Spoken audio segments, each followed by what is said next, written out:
Hey fearsome friends, I hope you are all well and happy, and avoiding those undesirables that are unfortunately out there. From dodgy Tinder dates, something unknown in your shed, to that family member you never want to see again.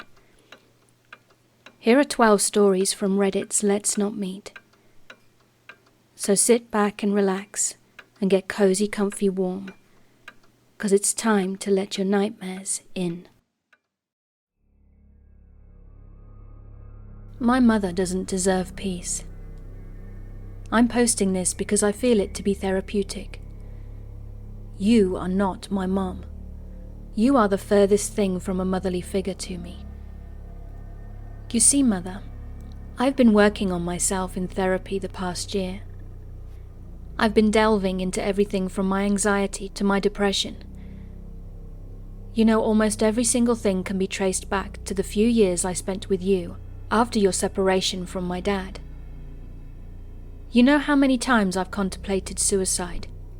Because I would think of the times that you tried to kill me. Thousands, millions. The thought that my own mother would want to kill me so that she could keep her precious boyfriend. Yeah, you remember that asshole guy, right? Maybe. I know you were on a lot of drugs, but you have to remember him. He's the one that would tell you to abuse my brother and I. He's the one that you would stand and watch put my brother and I into chokeholds. He's the one that called me a faggot while you cheered him on like a schoolgirl. He's the one that you let make me write my punishments out thousands of times on loose-leaf paper. I could have bound those into a book thicker than the Bible. All the while you let it happen. Do you remember when you and your boyfriend would leave the house and lock me in my room? I do. You would leave me locked in my room with paper on the outside of the door, so you would know if I'd left. You did that after bragging about where you'd be going, while I had to sit tormented by my thoughts that my mum hated me. But it didn't stop there, though. You remember when you illegally took me across state lines, hundreds of miles from my dad. That's where my life was truly ruined. There my room was smaller. There you not only left me when you were leaving, that became my permanent hell, but you withheld food from me. You gave me a bucket for a toilet, and when I was able to leave that room, it was for school and to do your chores. I remember vividly, one night when your boyfriend had left you. That night he came back, and I'll never forget that look on your face. You looked him dead in the eyes and said, "I'll kill him if you stay." It happened so fast. You grabbed the largest knife you could find and came after me. What saved my life was your drug-addled self falling to the ground, and I could run to my room, my prison, my personal hell. I don't remember much after that. And that's the moment I relive every day. I would see it in my head and wish for death. I would see it and tell myself I'm not good enough. I would see it and know I'm not worthy of love. But you know what helped? After a year of therapy, I found the feeling that I was looking for. It's hate. I hate you. You know what this hate made me see? For the first time in almost 20 years, I don't want to die every day. I hate you. For the first time in almost 20 years, I don't have to see you chase me with a knife every day. I hate you. Now it's a work in progress, but my life shifted for the better when I declared my hate for you. I still hate myself because of you. I still push people away because you made me forget what trust is. I know, Mother, that you're a victim of your own traumas too, but you let that get in the way of motherhood. The fact that my brother can trust his children with you baffles me. I hate you. I hate you, and for this reason and all those other reasons listed is why you'll never meet my future wife. You will never meet my future children. You will not be a part of my life any longer. The only reason I'll ever think of you is to heal through my hate. I want you to know that the only reason I'll be at your funeral is to make sure you're dead, because I hate you. Mother, please know that you did this. You failed at being a mother, and you failed at being a good human. I hate you. Goodbye, forever. That was a text I sent to my mother when she tried to reconnect with me.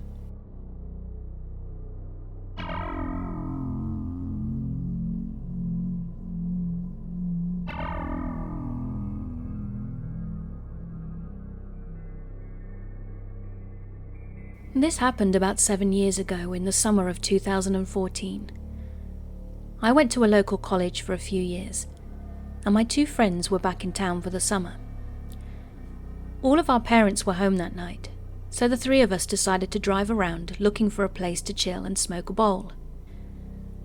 We stopped at a local park right off the main road, pulling up this windy gravel road into an empty parking lot. It was a soccer field, so it was pretty open, and the field was surrounded by a tree line. We got out and walked a little ways into the field, probably about 150 feet from the car, and started smoking and chatting. Now this area is close to a pretty big airport, so there are always planes flying by. And this night was no different. At this point it was around 9:30, 10 o'clock, so it was dark out. But after less than 10 minutes, we saw another car's headlights pull up the gravel road and into the parking lot. I noticed it was a pickup, and it had parked right next to my friend's car. The 3 of us didn't really know what to do and just kind of looked at each other. We looked very conspicuous, and were a bit worried someone had come to kick us out, as the park was closed. The car turned off and 2 people got out and started walking towards us. We decided to just play it cool. They walked right up to us, and it was a man and a woman who looked like they were in their late 50s, early 60s. The man wasn't wearing a shirt and had cargo shorts on and was wearing glasses. The woman was paler. She had blonde hair that was a little scraggly, and she also looked like she was wearing glasses, but it was hard to tell as they probably didn't have as thick frames as the man.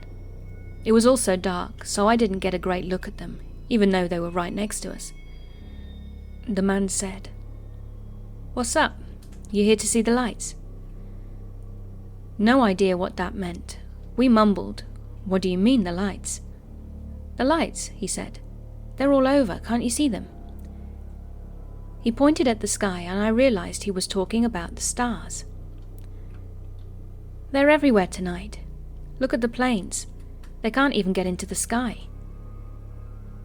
As he was talking, he was looking at the sky, and he would just randomly get excited and shout, "Look, there's one now." We looked up and just saw some planes taking off and landing. He was in utter amazement. He looked like he was breathless with wonder, and he started wandering off by himself with his hands on his head, looking at the sky and muttering. The woman stayed with us and started talking about how they've been tracking this movement for months. "Those stars are angels," she said. "They're getting stronger and stronger, which is why the planes are being forced to land." According to her, this night was the most active they've ever been. After a couple of minutes, which lined up pretty well with the woman's story, the man returned, and he said, "You know what this means, right? Jesus is coming back. His angels are getting ready. The planes are already going haywire and are falling out of the sky." They were looking at the sky and kept pointing out planes that would fly by the stars, all of them because there were a lot of stars out. When a plane would pass by a bright star, they would get really excited and act like the pilot just escaped death. So the 3 of us are a bit freaked out. They seemed pretty invested in the sky, so after a pause, my friend piped up and said we should get going, because it's getting late. They exchanged friendly goodbyes with us. I shook the man's hand, and the lady leaned in to hug me. I was like, sure, okay, and then she kissed me on the cheek. I got a pretty good look at her then, and I realized that she wasn't wearing glasses, and she had some of the most wild-looking eyes I've ever seen. They were open really wide, with this piercing stare, and they were like a bright blue, almost silver. Just a very, very strange vibe. That little part stayed with me the most. But we left them in the field and walked back to the car, making sure they were still in the field on the way. We were quiet until we got back onto the main road, and then just said, "What the hell was that?" I had the feeling they were some kind of Doomsday preppers or part of some fundamentalist sect, and that the man was probably on psychedelics. The woman was more lucid. I hope she was the one that drove. And they didn't seem aggressive or like they wanted to harm us, but also a little unpredictable. So weird Armageddon couple that we met in a soccer field. If we meet again, Armageddon out of there. Let's not meet.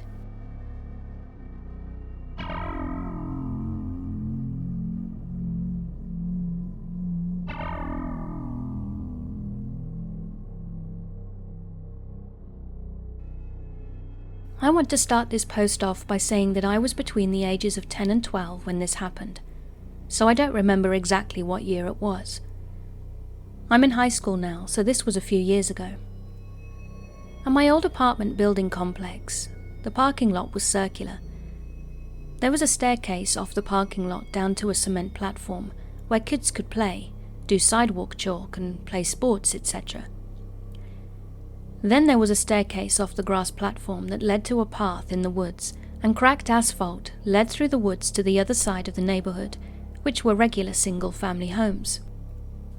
One day a man walked out of those woods and up both flights of stairs. He was wearing a full-body, black Grim Reaper-style cloak and was walking in circles around the parking lot. My mum, who was a single mum, made the wise decision not to run any errands until he had left. But hours passed. 4 p.m, 5 p.m, 6 p.m, and Cloakman was still there, looping the parking lot. By this time the sun was setting, and my dad was coming to pick me up after dinner to go to his house. But when we got back, guess who was still there? The sky was now jet black, and Cloakman was shrouded in darkness. The HOA sucked, and all the streetlights were burned out. Our headlights illuminated him as we drove by, so I could see him more clearly this time. His head was bowed with the cloak completely covering his face. Hours passed, and by the time I went to bed, Cloakman was still there, wandering around the parking lot. He had been there for the entire day, and when I tell you this man was walking for at least 12 hours, this would not have been an exaggeration. When I woke up the next day, he was gone without a trace, and I never saw him again.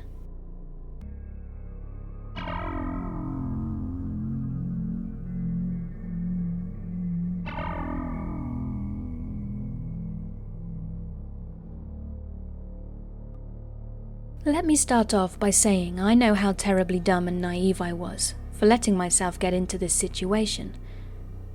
Hell, sometimes I even laugh at how preposterous this whole thing was, and you can too. It's kind of funny in parts. However, at the same time, I knew if I had been just a little dumber, I might have not been so lucky. And no, I do not have a foot fetish myself. It had all started a couple of years ago.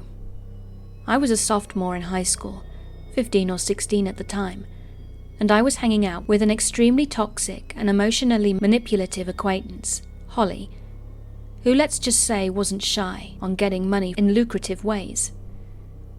Such ways included scamming older men for their money from fake dating profiles that she made of other girls in our grade she didn't like, stealing from her parents, and bumming off money and things from her other friends. She had been doing this for years, and sure, we could have been considered friends, but I was much closer to my best friend Carter. Carter had been best friends with Holly since freshman year, and honestly the only reason I hung out with her was because Carter insisted on inviting her to our hangouts every time. Holly was not a good person, and I quietly put up with her antics. One day she started talking about her friend Sarah. Awesome, but honestly I didn't really care, especially knowing Carter and her ditched me for her.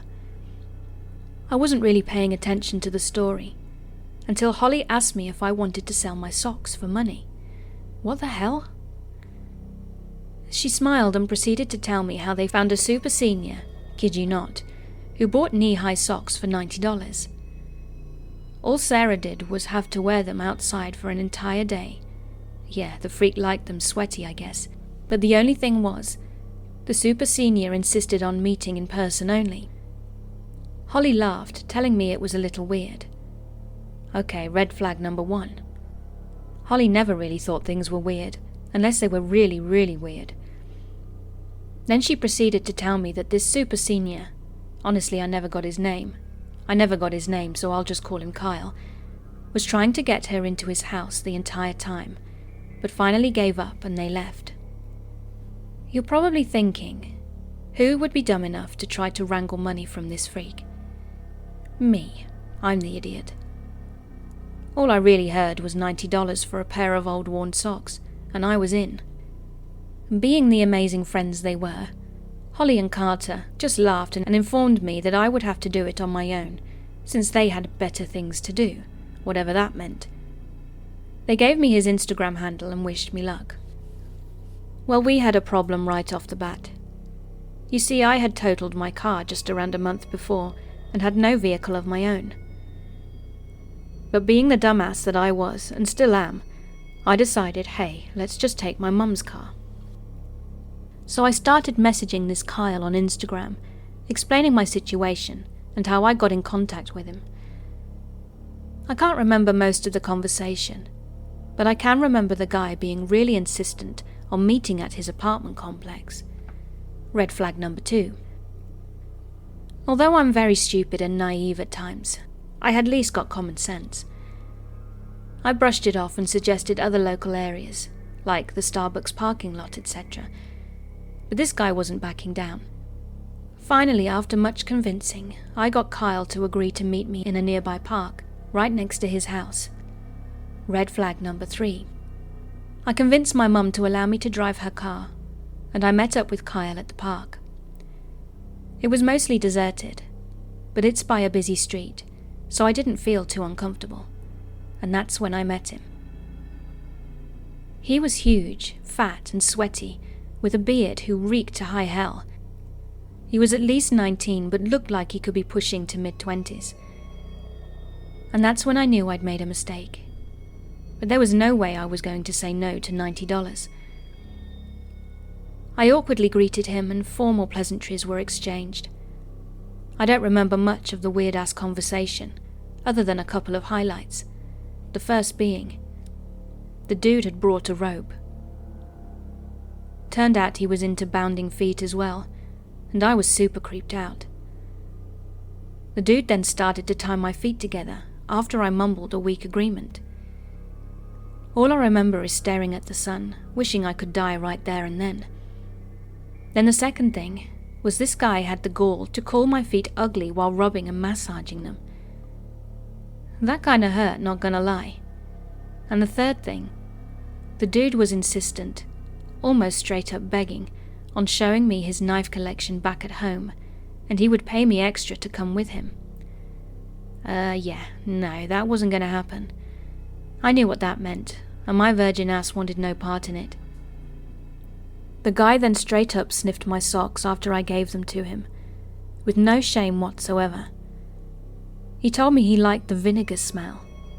Yeah, it turns out the socks used to belong to my now deceased grandfather. I had just grabbed a random knee-high pair of socks from my sock drawer. Then after refusing Kyle multiple times to come back to his house, he only gave me 1/3 of the price we'd agreed on, since I'd refused to come home with him. Whatever. I was disgusted and disturbed, and wanted to get the hell out of there. After returning home and getting my ass chewed out by my mum, I told her the truth after she'd asked why I'd taken her car, and I promptly blocked the guy and called my friends to tell them about the experience. But much to my surprise, Holly informed me about something she'd forgotten to tell me about. Apparently the guy had made several threats of shooting up his high school's graduation and was very well known to the local police force. Although I thought this was over and done with, I received threatening and grotesque phone calls, of which I reported to the police. Carter and Holly were also called and threatened. Now, while mine were more of a sexual nature, theirs involved being extremely specific slurs. Holly was black and Carter was gay, and he even recited Holly's address. Although I never found out who did them, and there was a good chance Holly could have orchestrated the whole thing herself, I can't help wonder if Kyle was behind them. So to the Foot Fetish Guy who tried to get a minor to come back to his apartment and look at his knife collection, let's not meet ever again.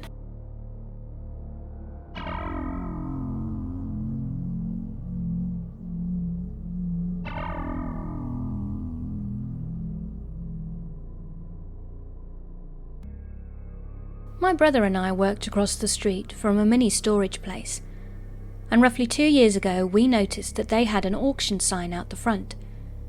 So we decided to check it out, and when we walked over we hoped to find something interesting.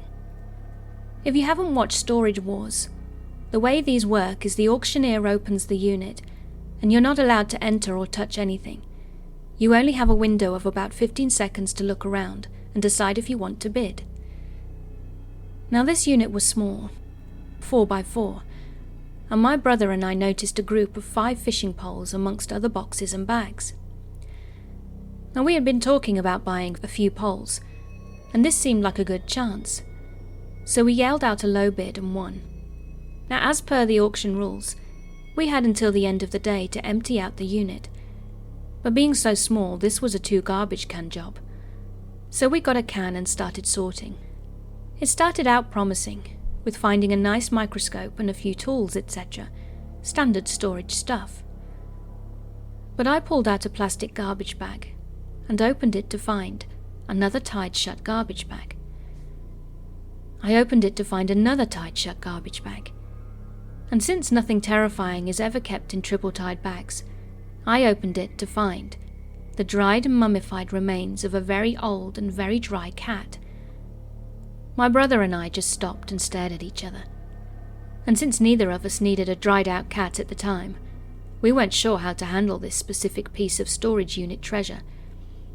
So we did what we always do when faced with something this out of context. We just laughed uncomfortably. That is, until we looked back into the unit and noticed 2 more tied garbage bags. By the end of the day, we'd found 3 bags with parts of or entire cats. We also aren't doctors, but we're pretty sure there were at least some dog parts in there as well.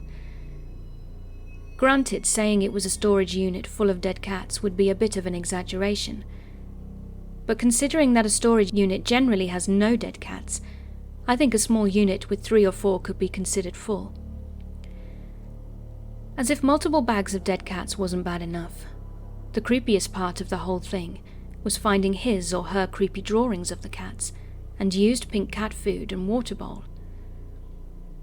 I spoke with the manager of the storage facility and explained my findings, and I asked who had owned that unit.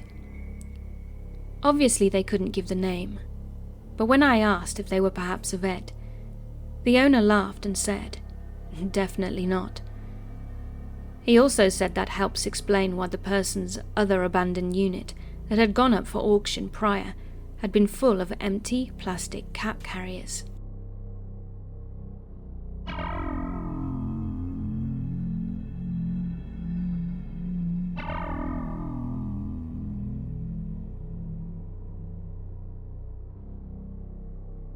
This happened about 10 years ago when I was in my first year of university. A week or 2 before classes started, I moved into student accommodation. It was a huge, crappy block of apartments that were built in the 60s in the centre of town. I was keen to make friends, as everyone is, and I made sure to get to know all the people in my student halls. It was during this time that I met Mike and John, who had known each other from before university. They were both pretty geeky, cool, I thought, guys, and were easy to get along with, platonically. I also met a girl, let's call her Erica, and together with Mike and John, we made a little friendship group. We'd hang out often and go clubbing, and have dinners together in our crappy kitchen. It was nice. However, eventually, it became clear that John and Mike had a crush on me, which was unreciprocated, and I started to feel a little uncomfortable hanging out with them so much. I had gotten into classes and had met some fun people on my course. I'd also grown up in the same city that I went to university in, so it was easy to fall back into my old friendship group. I'd often end up staying at my parents' home too. I also started dating my ex-boyfriend again. So basically I was in our student accommodation less and less, and didn't really have time to hang out with John and Mike. Around that time though, things got weird.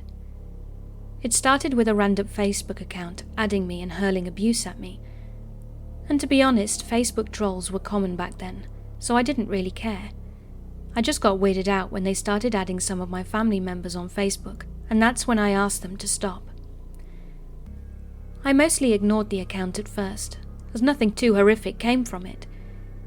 But I did, however, have some suspicions that it was either Mike or John, due to some things they had said. But again, I didn't care enough to make anything out of it. Then one day when I was walking back into the student accommodation, I heard someone shouting, "Slut," from the building. The first time I honestly thought it was just drunken students messing about with each other, and didn't think for a second that it would be directed at me. But another day when I was walking again towards my accommodation, I heard male voices shouting, "Slut," again. Now I'm weirded out, because no one else is around. The next time I was walking towards my building, I once again heard "slut" being shouted. So I whipped my head towards the windows of the building, just in time to see Mike and John ducking down from the windows.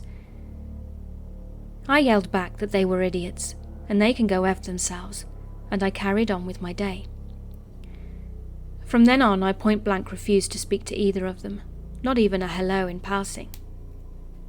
A month later, I went to a nightclub with Erica, and we ended up bumping into Mike and John.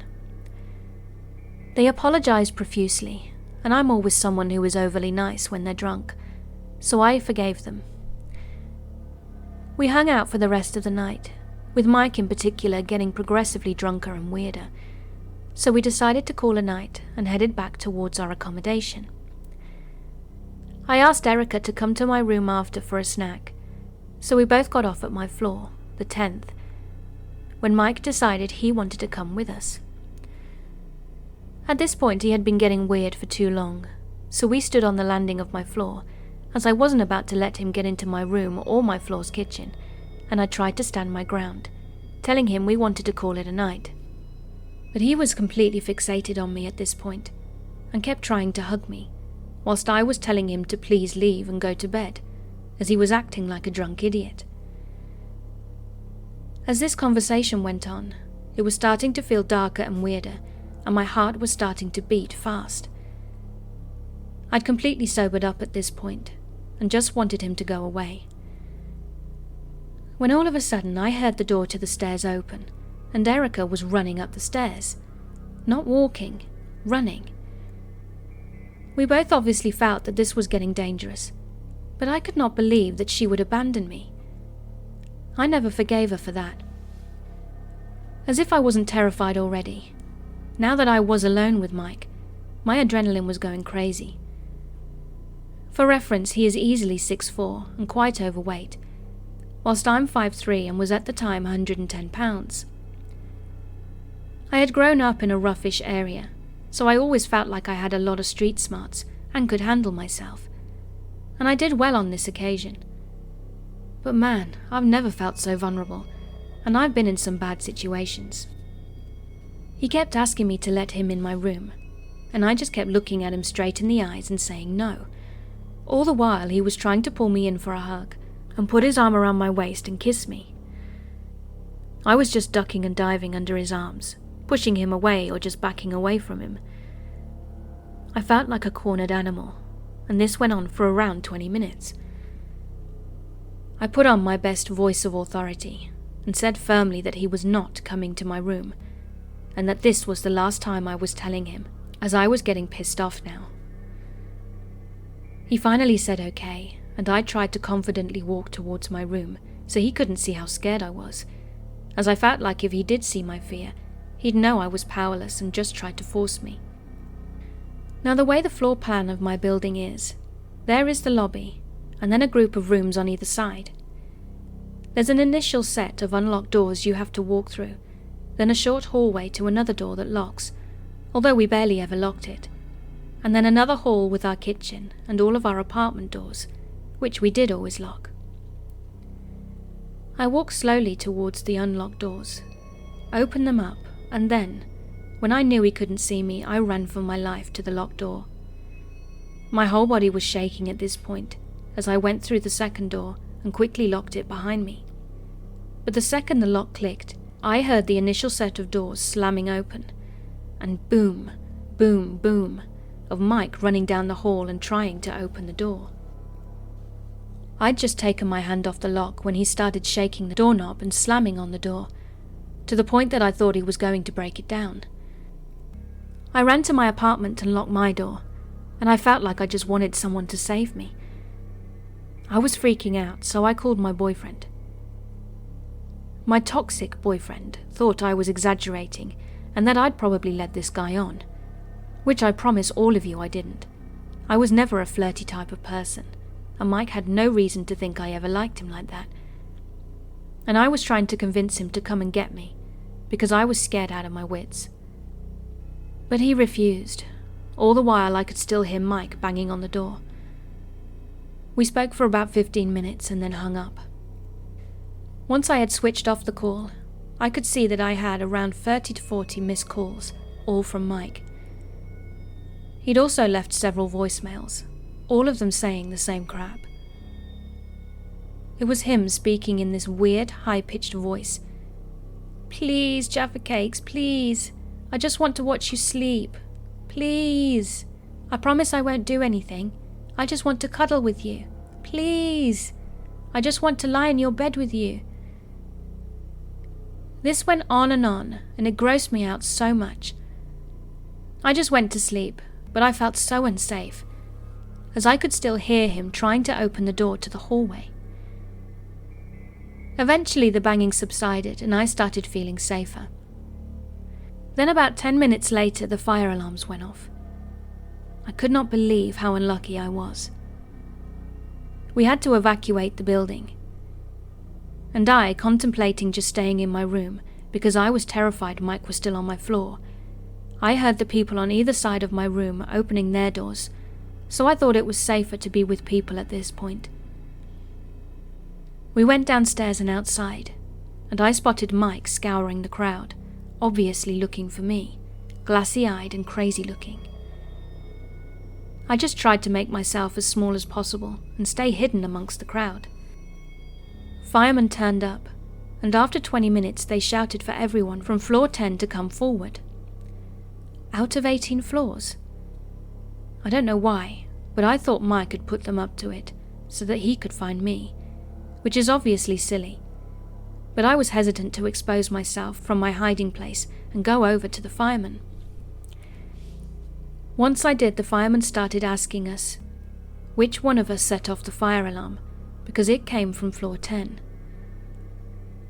Now I don't know why, but it took a while for it to register that Mike had set the alarm off on my floor when he'd realized I wouldn't open the door, and was trying to flush me out.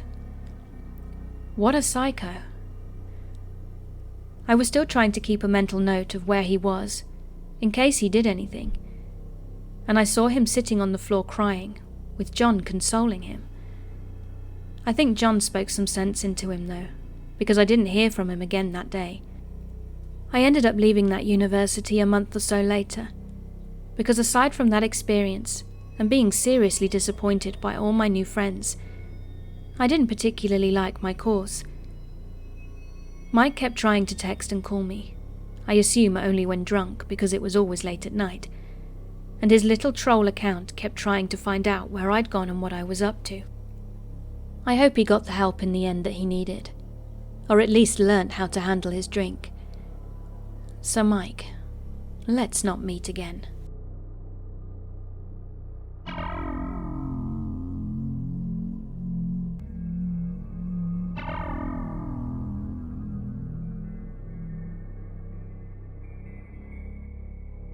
So lately I've been noticing something off about home. Like there's something else there with me, my wife and our 2 dogs. But I've not been able to put my finger on it until today. For some context, I live in a duplex that we share with another guy in his mid-20s. He has his own house and we have ours, but we share the laundry room that leads to our respective backyards that are separated by a fence. Now this all started around 2 months ago, when the guy sent me a text. "Hey man, just a heads up, someone stole my bike out of the sunroom." So this was extra creepy, because to get to our sun laundry room, you would need to hop the brick fence surrounded by shrubby trees and then hurl the bike over. Otherwise, the thief would have had the most massive pair of balls ever and had walked it out through one of our front doors when we went home. Either way, I didn't feel right and made more of an effort to keep the door locked. Fast forward to a couple of weeks ago, when I let my dogs into the backyard, and one of them started sniffing at the shed. No big deal. The lizards are coming out with it heating up, and they probably just chased one under the door. I finally got them to come in, but didn't give it any more thought. I hardly ever go into that shed, and there's nothing wrong with it. It's just kind of out of the way, and I'm not really a hang out in the shed type of guy. So we generally use it for storage, suitcases, furniture that doesn't fit or match the house, and camping stuff. You know, boring suburban crap. And we probably only enter it maybe 3 times a year. After the 18th day in a row of my dogs being curious about the shed, I decided to have a little look-see to see if maybe there was a Komodo dragon or something in there, since they wouldn't let this thing go. But no Komodo. But what I did find literally made me piss myself just a little bit. Just a few drops. Inside the shed was the bike that my neighbour had had stolen a little while back. My first thought was, oh man, my wife is a klepto. But I quickly ruled that out, and she doesn't even like to cycle. Then I was briefly worried that my neighbour would think that I was the thief. As I mean, it's in my shed. I didn't know how to explain it if he found out. Plus I wanted to give him his bike back. I kept looking around and found one of our sleeping bags unravelled, but balled up behind a box. Inside of it was a sack of what looked to be around $20 in change in singles. There was also a bag for garbage, and had lots of food wrappers inside it. Eventually my brain accepted what it was ultimately denying at first, and put 2 and 2 together. Someone, I don't know who, is living in my shed. Or at least had been. Maybe my dogs spooked them off. Or maybe they sleep there every night and leave during the day. If they weren't coming back, why would they leave the change? So I left everything how I found it, and thought about what I should do next. Whoever it was must have gotten in with the spare set of keys I keep hidden in my backyard. I locked up and brought the keys inside with me that night, so hopefully whoever it was got the message and moved on. I'm going to install cameras tomorrow, and I will keep you updated if anything else happens. Please hope for the best, and that this person isn't a lunatic. Update. So I've got some good news and I've got some bad news. The bad news is that for 3 nights now, my cameras have not picked up anything, so there's no creepy footage. But the good news is for me, no footage. But the story doesn't end there. A few people who'd read my post suggested I contact some local homeless shelters. After all, I didn't want to get the police involved and potentially ruin someone's life, as this very well could have just been a person who'd hit rock bottom and just needed any kind of shelter. So I called around these past few days and explained my story to some people who knew the homeless population. The first few conversations went something like this. Doesn't sound like anyone I know of. But let me hook you up with someone. After about the 5th or 6th time of being told to hit up someone who may know, I got a bite. Susan has been working with the homeless community in my city for 3 decades. She listened to what I had to say with eagerness, and I could tell she had a light bulb go off almost right away. That bag of food wrappers you found, were there a bunch of party mix Little Bite muffins? This was it. She was spot on. There were probably like 10 in there. You've got nothing to worry about. That's Old Man Dan. Susan proceeded to tell me the brief version of Old Man Dan's life. Old Man Dan is a supposed Vietnam veteran who, like many of his peers, fell on hard times. She said that he has probably lived more of his life homeless than functioning within society, and they feel like he suffers from a multitude of mental health issues, such as PTSD and multiple personality disorder, but he has never been a concern with violent outbursts. He has mostly kept his head low and just tried to hang out. But he also has a habit for shoplifting boxes of party mix Little Bites from the grocery store. I guess they're his favourite. But Old Man Dan was infamous for one thing: setting up little bases around town. Some, they said, had gone years undetected, but others have been caught in the day. There are usually little bite wrappers found in these places, so that's what usually gives his identity away. They said he's really good about not going back to where he's not welcome. He's just trying not to draw attention. Some of his local hideouts include under the bleachers at a high school, abandoned swimming pools, and he had a tent on a golf course. But his most common places are a plethora of sheds and guest houses that he can find a way into. So now that I knew that my wife's life, my precious baby pups, my neighbours and my life were not in any immediate threat, I took a moment to ponder and make my next move. I asked if Susan would come by and grab his stuff and track him down, and she said she knew his usual spots. I tossed his trash. It was just wrappers, no cans or recyclables, but gave her the sack of cash and coins, with a little extra from my coin jar. I also let her give him the sleeping bag. My neighbour kept the bike. Hopefully that's the end of this saga. I'm moving this summer anyway, so not really anything to worry about long term. But although I knew his intentions weren't malicious, part of me still feels violated that this was even happening. How many nights did he sleep out there without me knowing? I shudder at the thought. So Old Man Dan, if I see you on the street, I'll throw you a few bucks and water. But please, let's not meet in my shed.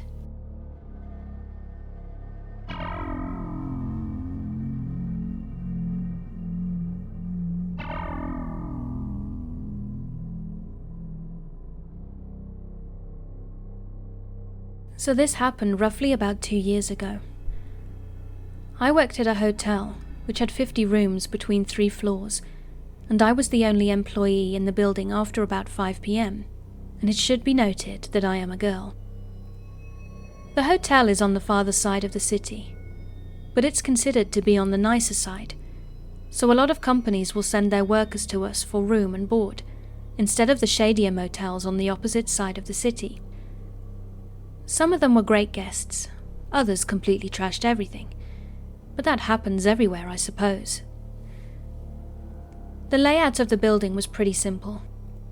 You pull up the front entrance, enter the foyer, and the front desk lobby is right through a set of automatic doors. Right across the hall from the lobby was a staircase leading up to the 2nd floor, and to the left was our elevators to the 2nd and 3rd floor. The 1st floor only has rooms on one side. To compensate for our pool, workout room, breakfast area, dining room, lobby and the office rooms all being on the opposite side. The upper floors have rooms on each side, with the 3rd floor having the most. Typically the 3rd floor, which is the highest, we kept only for business and long stays. The 2nd floor was reserved for short stays or bigger parties, and the 1st floor we kept open for elders who have wheelchairs or walkers, or people who come in late at night for a one-night stay. I promise this is relevant to the story. It was getting towards the last few hours of my shift. It was slow that night, aside from a few work groups I had checked in a few hours earlier, when I noticed a raggedy, rusted and beat-up black pickup truck pulling up into the brightly lit car park, so I got my paperwork ready for check-in. A guy got out completely covered in dirt, so I figured he'd just gotten off of work, as most guys do that are covered in dirt or oil. I do specifically remember that he reeked, which isn't too out of the norm either. I just chalked it all up to him being an oil field or construction worker. I got his credentials, his name was Michael, and scanned it into the computer. He was also reluctant to leave his vehicle information with me, but I explained if he didn't, his vehicle was at risk of being towed by the morning, and I thought he caved just because he was only going to be there for one night. But Michael requested a second-floor room close to the lobby staircase so he could have an easy access to the front doors for smoking, not out of the norm either. After taking his payment, I set up his room keys. I explained parking policies and explained how we could get to his room, which was right up the staircase, and the door was on the opposite wall. He had a few bags with him, and he went upstairs. Almost immediately he came back down the stairs and accused me of giving him broken room keys. I had to explain that if he put them next to his phone or anywhere near a magnet, potentially in his wallet, the keys will deactivate. I did offer to take him upstairs and open the room for him to make sure the new set of keys worked, and they did. He walked into his room by himself, shut the door, so with that I was on my way back down to the lobby.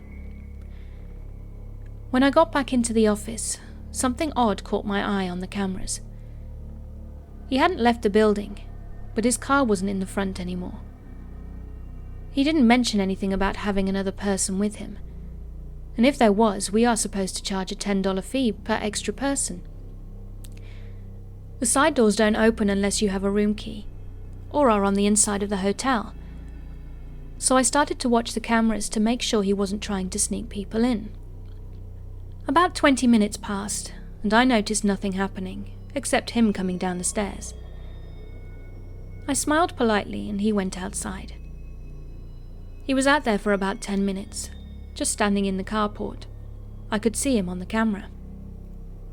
Now, while I thought that was a little weird, I just chalked it up to him taking a smoke, and stopped paying attention after a while, and started to file my paperwork that was due before the end of my shift.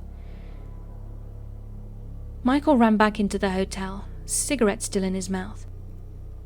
But I instructed him he must take his cigarette outside and put it out.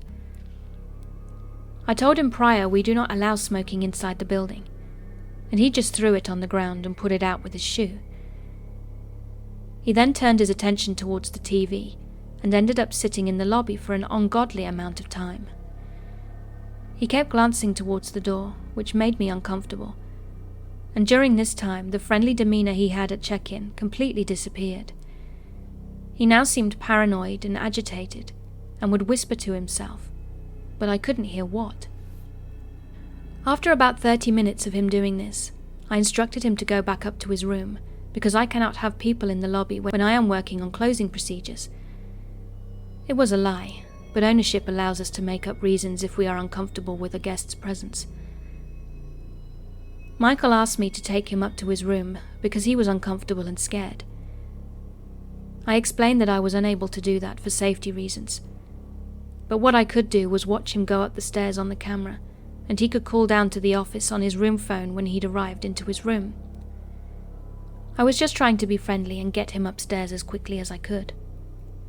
So he went upstairs, but immediately came back down and informed me that he'd forgotten where his room was, and I would need to show him.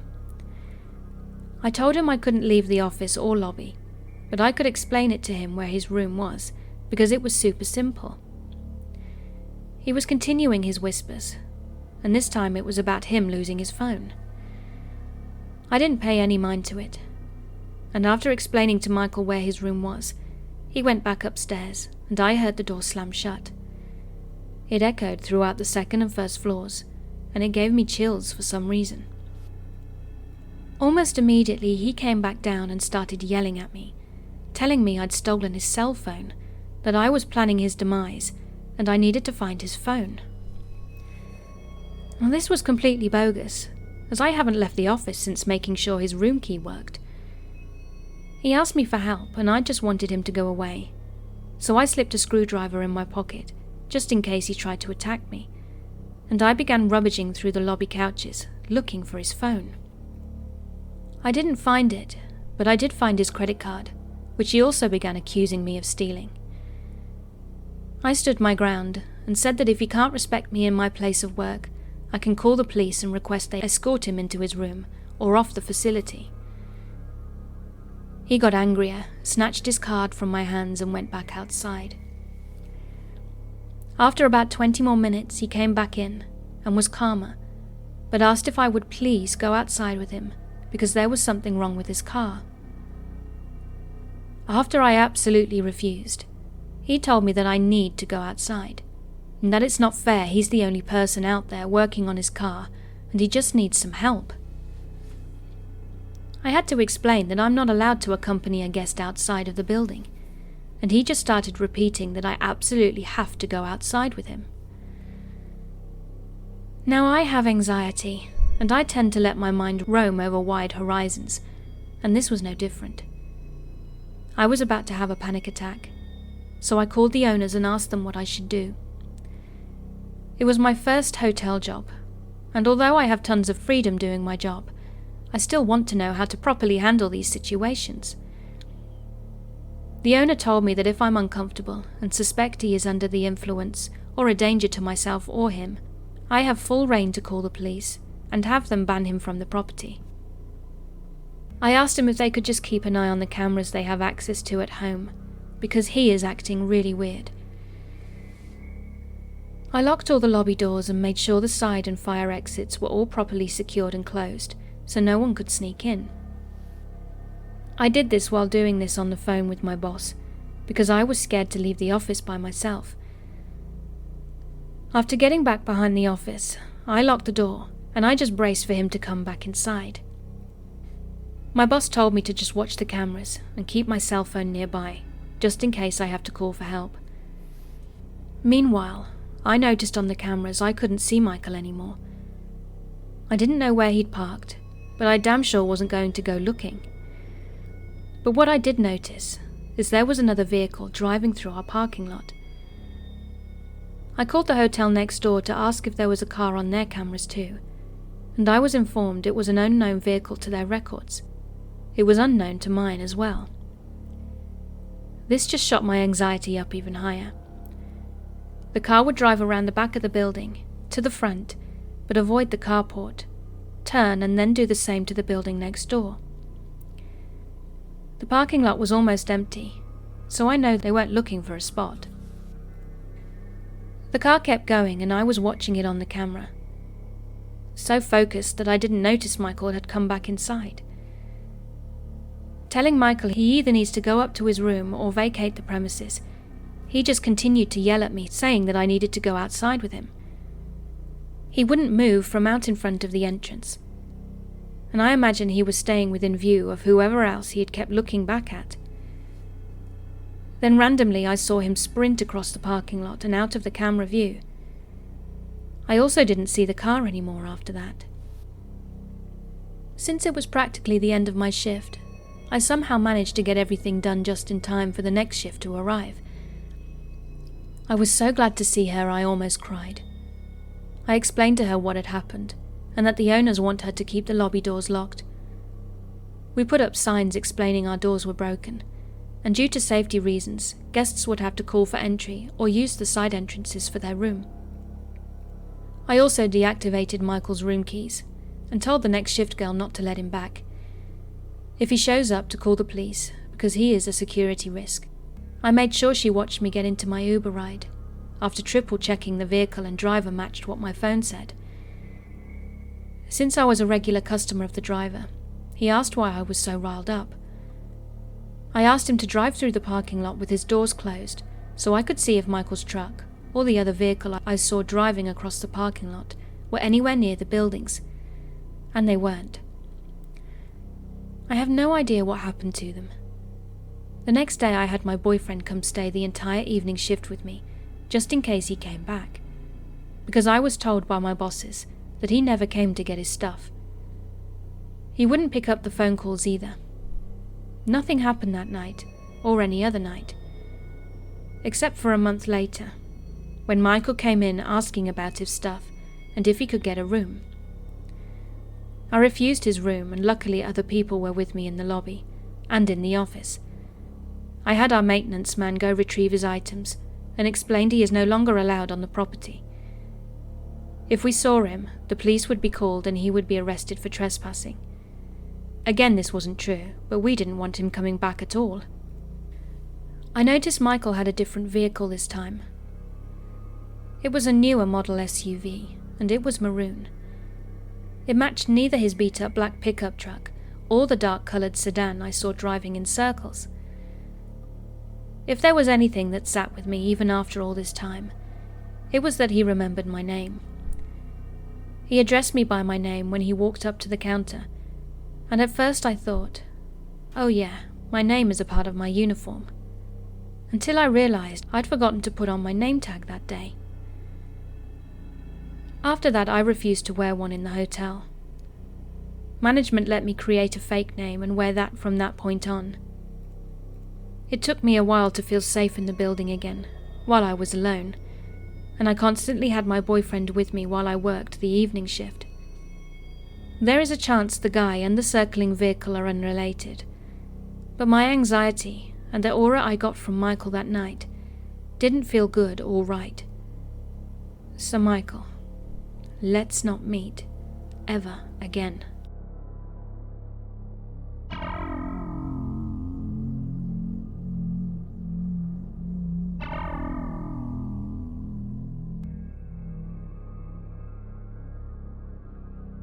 So my cat likes to go outside every day. In the morning he follows us to the door, takes the elevator down with us, and then goes about his day outside until we bring him back home again in the evening. Now my cat isn't the most punctual guy, so it's pretty common for him to stay much later in the neighbourhood, sometimes well into the night or for several days. Or he gets bored and doesn't play for more than 2 hours and wants to get back inside. The problem is that we're not home, so he just has to wait. My family and I live in an apartment on the first floor, so my cat's solution is to wait under one of our balconies and meow at the top of his lungs to get our attention. When we're home it works perfectly fine, but when we're not it's a lot less effective. So our solution was to gently ask our neighbours that have the key to our apartment to bring him up so he doesn't have to wait outside all day. Those that don't have a key sometimes let him inside the building, so he's not literally outside, for example when it's raining. Our apartment is a bit special, because it's bigger than the others, so to get inside there are 2 ways when you get in the main hall. 1, take the stairs to the left and open the door that has 2 locks, and 2, use the elevator, with the special key, that goes directly inside our apartment, and the door has only 1 lock. The cat is used to the second option, and me too because we're both lazy. But when the neighbours that don't have the key let him inside the building, he goes up the stairs and waits. And since I usually use the elevator from the parking 2 floors below, that means I don't see him waiting in the hall, and he meows outside the door to get me to open up for him, or my dad or my mum. All around we have our habits with my parents and neighbours, and it works fairly well. So now you know how everything goes with my little guy. Here's what happened a while ago. Now my parents like the outdoors very much, so I'm usually left alone in the weekends. Generally it means taking care of chores and inviting my friends over so we can have the apartment to ourselves, which is pretty nice. But this time I was alone. It was late, about 11 p.m, and I was just chilling in the living room before hearing meowing over the sound of the TV. Someone let my cat into the building, and he was waiting outside the door. So I took my keys and started opening the first lock. Now, I don't know about other pet owners. I know my cat meows by heart. It's a kind of rising sound that's very high-pitched and very cute, and that also has a specific rhythm because I've been hearing it nearly every day for 5 years. So I stopped. The noise isn't what it usually is. It's too deep and just off. This isn't my cat outside my door, and he's the only cat around that knows he has to wait and scream to be let inside. By that point I had stopped halfway through opening the door and waited to hear him again, and noticed scratching. My cat never scratches that door. At that point I was super weirded out by the situation, but the meowing was getting super loud, and I didn't want the neighbours to be woken up. And then I heard a cough. For the record, I'm not a very cautious person, and in my whole 21 years of living in this apartment, I must have looked in the peephole a total of maybe 5 times. But a small part of my brain told me to do it that night, and thank God I did. I let go of my keys and put my eye against the door and saw it. There was a man standing there, meowing in front of my door. To say that I was terrified is really an understatement, but my heart stopped, and I just stood there petrified for what felt like an hour. I don't really know how long it took for me to move again, but eventually my body just took over, I guess, and I did what you'd expect. I ran for my phone, stood in the corner of the living room and called the police.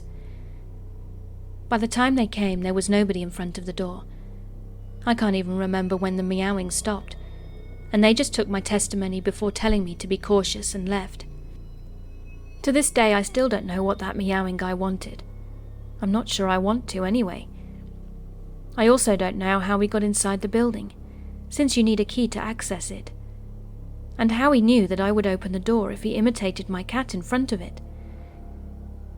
I will be much more careful from now on.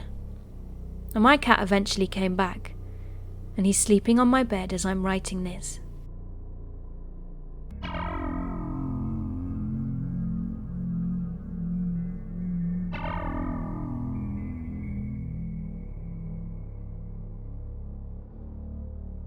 I'm a 19-year-old teen girl who's fairly tall in structure, and this takes place a couple of months back, around October I would say.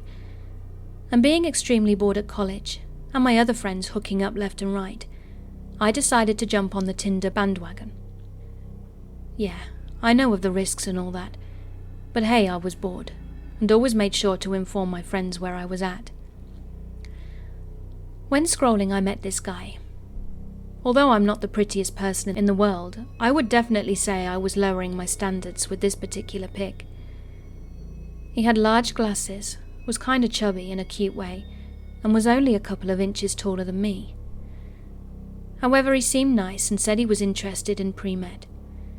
He said he liked to paint, I liked to draw, and was only a couple of years older than me, so why not?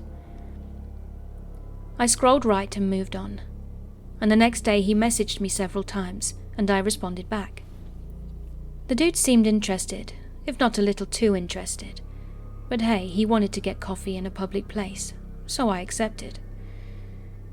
So we got coffee, and the dude was definitely a nerd, but I liked that.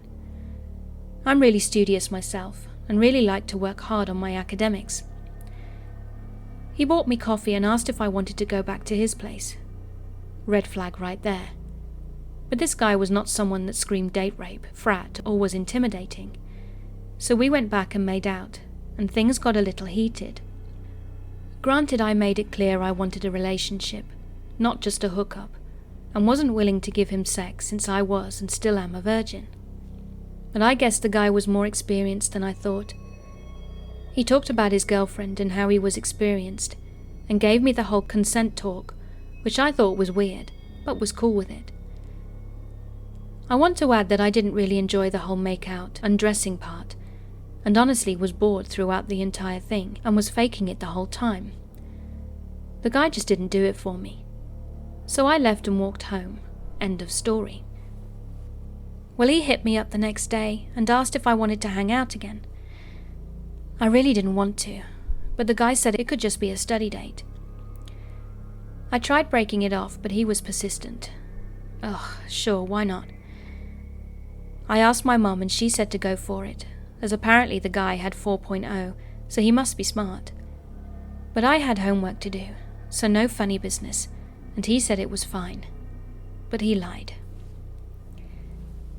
The second I got to his apartment, he tried forcing me into having a drink like the first time we'd met. I'm underage and he knew it. So I said no, but he insisted. I laughed it off and got some water, but then it got really weird. He tried to get me into his bed and was begging for me to kiss him. Pathetic, persistent begging. I was trying to study and ignore him, but finally relented and gave in. He set a timer for cuddle time, which turned into making out. And it was unpleasant to say the least. Then he tried to get me undressed, and I told him no.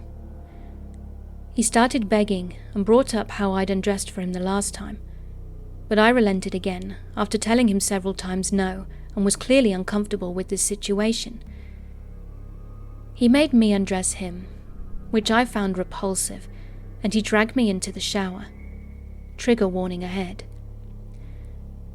We got into the shower together, and he pressed his erect penis against my ass. I started to freak out due to being sexually assaulted in the ass by an older man as a freshman. Then he forcefully stuck his hand into my crotch, and I yelped and smacked his hand away. He apologized and became passively annoyed, so we dried off and sat on his bed. This is when it got worse. He made a casual comment about how young he looks, and I inquired him about it. It turned out the man was 28 years old, which was 10 years older than me at the time. I thought he was 21. What the hell? I won out. I was shaking at this point, and becoming extremely serious, he asked me why I was still a virgin, and why I wouldn't have sex with him. I told him I'm a Christian, and he laughed and said, "You already undressed for me. I don't think you're that much of a Christian already." I won out. Then the begging began again, with him giving lewd comments about my body. "Your body is so beautiful, your tits are so pretty," etc. I was almost in tears at this point, when he again begged and forced me to give him a handjob.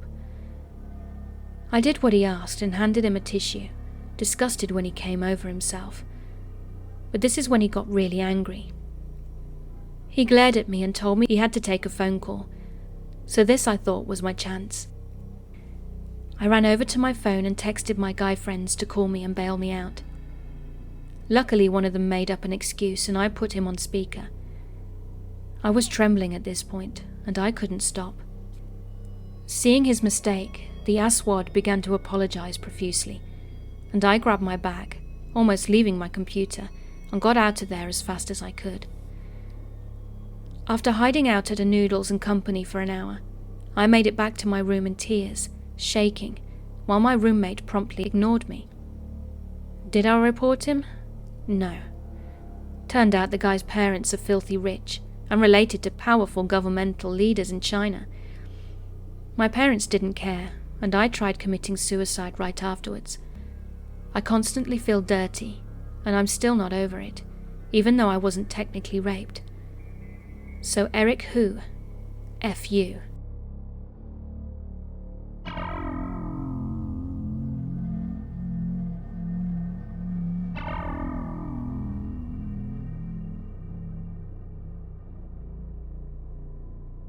This happened a few years back, a few states away, and ultimately I was unharmed.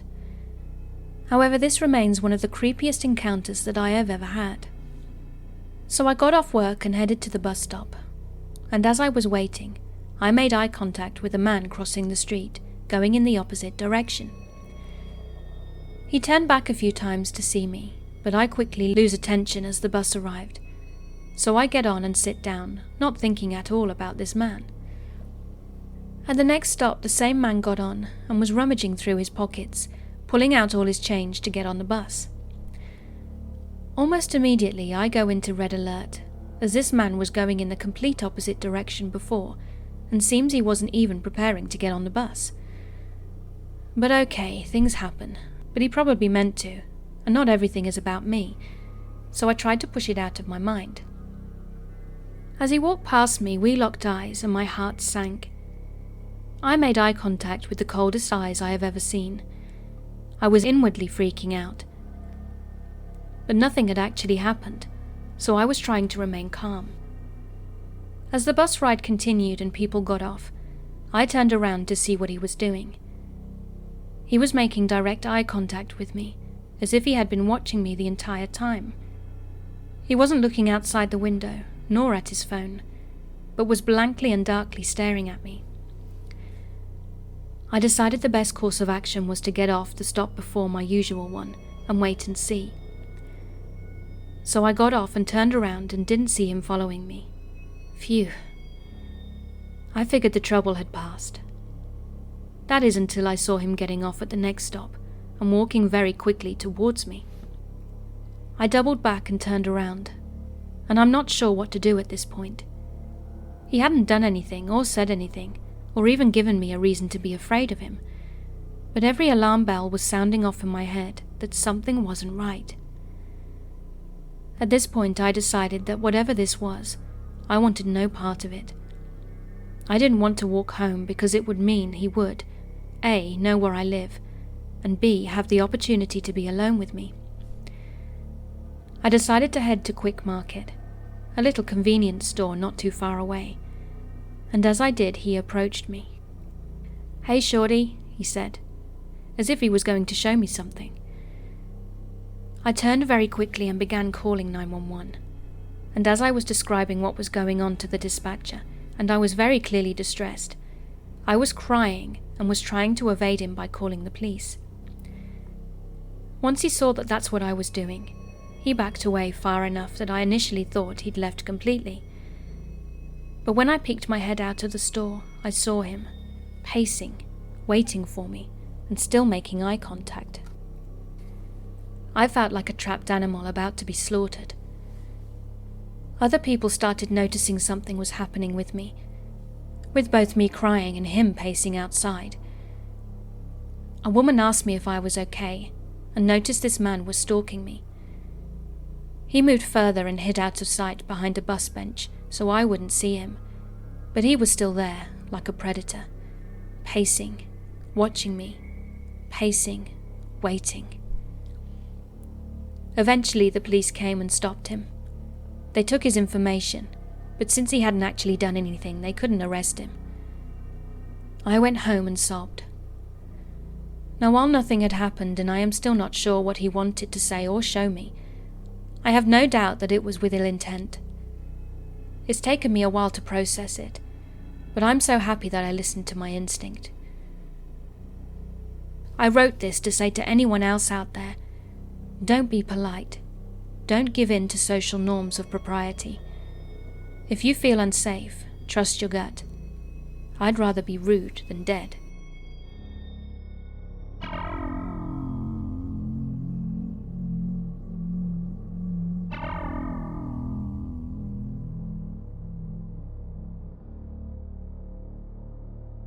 This happened about 4 weeks ago now on a Saturday.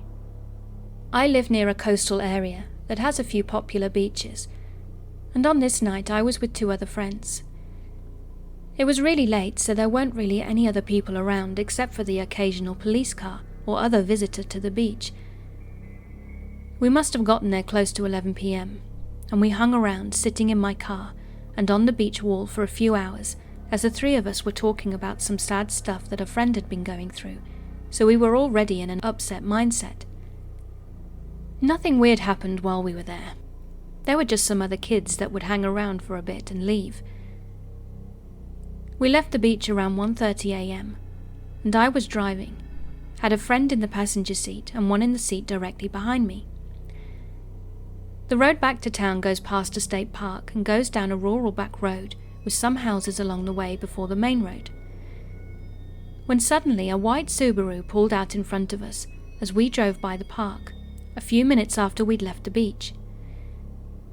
We didn't really think much of it until it started going really slowly, like maybe 15 miles an hour, when the speed limit was 25 or so in the area. We weren't concerned at first, but just annoyed as this continued for a while, and because we were on this winding back road, I couldn't pass him. After a few minutes, the road curved to the right, and I noticed that someone was running down the side of the road against traffic, so towards my car. I was very confused at first, that someone was running at almost 2 in the morning. I immediately noticed this person was dressed all in black and had a huge mane of grey hair. I told my friends to look because my attention was fixed on not driving into this very slow car in front of us.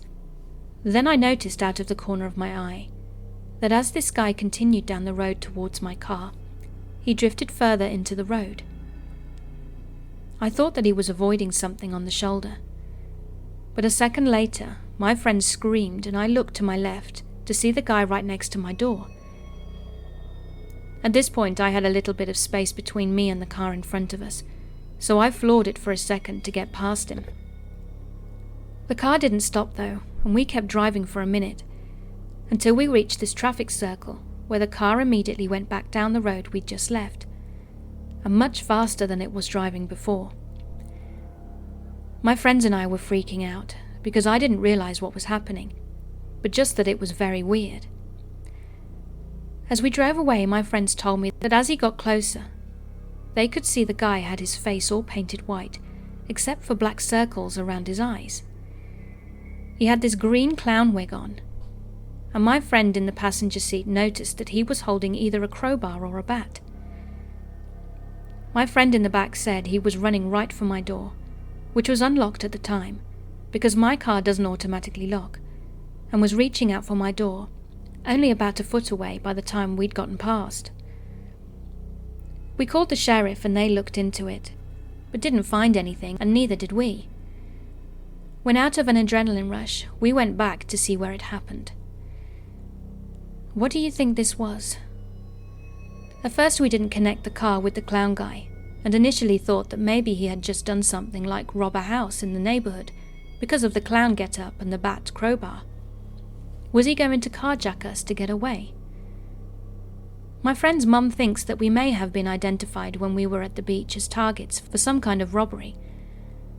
But my only thought is that if the car was involved and they wanted to do some harm to us, they could have done it at a stop sign so that we couldn't have gotten away. If anyone has any ideas, please comment. It was really distressing in the moment, especially considering how close a call it was, and we really just wanted to have some kind of idea about what we experienced that night. I'm happy to explain more or elaborate on any part of the story from then.